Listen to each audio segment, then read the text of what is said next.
Pagi, saya Fajar Pak dari redaksi majalah Trubus. Senang sekali nih Pak pagi ini. Terima kasih nih Pak sudah meluangkan waktu nih Pak mau berbincang-bincang Pak di sini. Revitalisasi desa Pak. Mungkin kalau perhatikannya saya pernah dengar-dengar di Batang juga pernah gitu. Tapi yang pertama Pak, kalau awalnya yang melatar belakangi Pak tentang revitalisasi desa itu kenapa Pak ya? Kegundahan hati Pak Bambang tentang desa ini Pak apa Pak? Itu pertama kalinya. Ya, ini karena desa itu adalah gudangnya kemiskinan.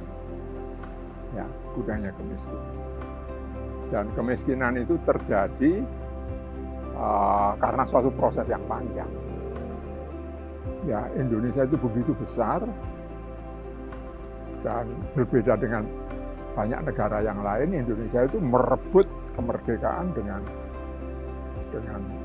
kekuatan sendiri, dengan bambu runcing gitu. Dan setelah itu jadi, pemerintah itu konsentrasinya pada pemerintahan karena harus membuat sendiri gitu. Maka lupa atau tidak mempunyai energi memperhatikan rakyat. Berarti dalam tanda kutip desa itu tidak ada gitu ya diperhatikan. Oleh karena itu kita ini masa ini untuk apa kemerdekaan ini kan? Pertanyaan kami, daripada kita mempersoalkan mengapa kita tidak terjun ikut membantu, maka gerakan sosial ekonomi Pancasila kita dirikan, antara lain buruh, tani, nelayan. Jadi saya sendiri center pada petani. Pak, berarti kan desa, berarti hal-hal itu kenapa di kota tidak ada atau seperti apa Pak? Kenapa ya, tidak berkonsentrasi di kota? Kota itu relatif lebih dekat dengan kekuasaan, lebih dekat dengan pemerintahan, dengan dunia bisnis dan sebagainya, sehingga kegiatan-kegiatan ekonomi, pembangunan dan sebagainya lebih banyak dilakukan di kota. Nah, desanya agak jauh dan sering-sering malah tidak dipahami apa yang terjadi di desa. Karena itu undang-undang desa sendiri juga dengan tegas menyebut adalah perlunya sikap memperhatikan, mengakui keberadaan desa dan memberikan sikap subsidiaritas. Subsidiaritas itu adalah satu prinsip segala sesuatu yang bisa dikerjakan oleh lapisan di bawah jangan diambil oleh di atas.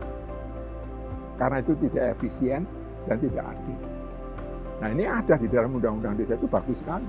Undang-undangnya memang sudah bagus sebetulnya. Sudah. Itu undang-undangnya yang undang-undang desa itulah, maka kami di Batang mencoba memberdayakan masyarakat yang sudah kami lakukan sejak tahun 60-an sampai itu. Pusatnya tetap sama, rakyat kecil gitu. Tapi modelnya beda-beda. Ini hal yang menggelitik juga nih Pak. Kenapa diksi pemilihannya revitalisasi Pak, bukan yang lain revitalisasi? Ya, karena ada marginalisasi. Jadi keadaan miskin di desa itu sebenarnya sudah sejak zaman penjajahan Belanda, dan itu berlangsung ketika Indonesia merdeka. Masih berlangsung, bahkan dilihat dari banyak tempat itu bertambah. Terjadi suatu proses yang kami sebut marginalisasi. Apa yang dimarginalisasikan? Ya, orang miskin kan karena SDM-nya rendah gitu. Nah, pemerintah membuat sekolah, itu bagus. Tapi justru karena ada itu terjadilah apa yang disebut otak dari desa keluar. Iya, betul. Ke kota-kota. Urbanisasi itu. Iya, baik. Betul. Ini Fakta jadi modal SDM. Betul. Juga modal dulu orang tani, menanam bersama-sama, gotong royong, panen gotong royong, bangun rumah gotong royong. Sekarang nggak ada lagi. Iya, karena ada model-model individualisasi yang diterapkan di desa. Ada lagi juga sistem keuangan. Lembaga yang orang kan tidak boleh di Indonesia begitu saja memberikan kredit tanpa ada yang ditugasi pemerintah bank. Mana ada bank bisa memberikan kredit pada petani? Betul, itu masih PR ya Pak ya, betul. Jadi pentingnya Maka revitalisasi. kita harus membangun sistem keuangan yang mandiri. Jadi marginalisasi semacam itu juga misalnya saja usaha pertanian. Bagaimana tuh usaha pertanian bisa berlangsung kalau tanahnya berkeping-keping karena pembagian. Sekarang ini rata-rata di desa tinggal 0,2-0,3 hektar. Mana bisa ikut? Jadi oleh karena itulah kita upaya untuk merevitalisasi desa seperti kita itu. revitalisasi supaya desa menjadi mandiri dan maju. Kalau dari realisasinya sendiri kan Bina Swadaya itu luar biasa, sudah lama Pak. Kalau programnya sendiri yang sudah terrealisasi di mana saja Pak? Saat Ya, ini ini sekarang. memang- Contoh aja gitu ya. kita bicara. Ya, satu pertama-tama memang ada di Batang itu. Dan gerakan revitalisasi desa itu namanya gerakan itu ya multi pihak. Oh, jadi semua nggak Ya, hanya Bina Swadaya tidak yang hanya mengajak, Bina Swadaya. semua ya. Betul. Oke. Jadi kita mengharap pemerintah daerah. Dan kebetulan memang kita lakukan itu dalam era desentralisasi dan demokratisasi. Jadi kalau desentralisasi ya pemerintahnya bukan pusat. Kalau dulu kami kerjasamanya itu zaman Orde Baru itu dengan pemerintah pusat, BKKBN, Menteri Dalam Negeri, Bappenas, Pertanian. Sekarang nggak ada itu. Berarti ada upaya adaptasi juga ya Pak Betul. sebetulnya dalam program ini harus. Problemnya itu kan ya dulu yang biasa hanya melaksanakan katakanlah kabupaten-kabupaten dari instruksi dari pusat, sekarang mengambil inisiatif sendiri ini yang susah.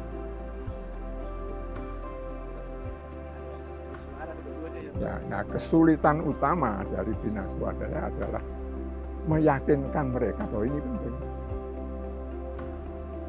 Mereka selalu ngomong, uangnya dari mana? Uangnya itu datang nanti kita bisa perlu. Ada bisa dari APBN, APBD, dana desa, CSR, filantropik internasional, ada semuanya itu. Iya, Bina Swadaya hidup karena modal sosial yang kami miliki itu begitu luas dan bisa kita kerjasama. Belum terpikir ya. Ya Pak, balik ke undang-undang tadi kan sebetulnya sudah bagus Pak. Kalau menurut Pak Bambang sendiri, apakah ada yang katakanlah perlu ditambahkan apa atau satu titik gitu biar revitalisasi desa ini makin terrealisasi? Gitu? Ya, ini kemudian saya mengharapkan ada semacam campur tangan pemerintah pusat. Karena pemerintah pusat sekarang bukan membidangi itu menyerahkannya kepada pemerintah daerah. Tapi kalau pemerintah pusat, partai-partai politik juga, kami menghubungi partai-partai politik. Dan mengharapkan partai-partai politik menunjuk bupati-bupati dari partai mereka. Lalu mereka ikut membantu menyadarkan bahwa ini penting untuk kamu. Jadi itu yang kami lakukan. Jadi pendekatan ini betul-betul beyond Bina Swadaya. Ya.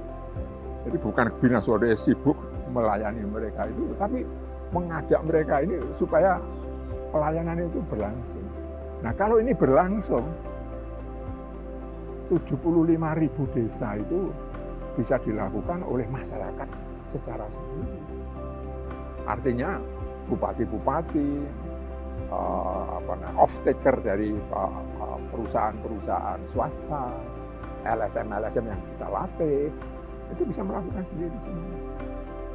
Dan bagi kami itu sangat mendesak. Karena apa? Kalau begini terus desa berlangsung, nah ini kan akar-akar dari pohon besar yang namanya NKRI. Nah kalau desa membusuk terus begini kan pohonnya juga akan runtuh. Katakanlah desa sudah berdaya gitu, istilahnya semuanya sejahtera ya Pak. Iya. Otomatis akarnya sehat, Betul. ke atasnya juga sehat gitu ya Pak, konklusinya seperti itu. Dan pendekatan kelompok swadaya masyarakat itu ternyata disenangi oleh rakyat. Dan mereka merasa mempunyai sense of belonging terhadap kelompok yang mereka miliki. Maka ketika kami di Batang mau mengumpulkan 100 KSM, 60% sudah ada. Itu bentukan kami 30 tahun lalu. Iya, berkelanjutan. Karena mereka merasa ini milik saya kok. Nah, alangkah indahnya kalau itu dihidupkan oleh stratifikasi usaha-usaha atau kelembagaan yang memang mempunyai kewenangan untuk itu.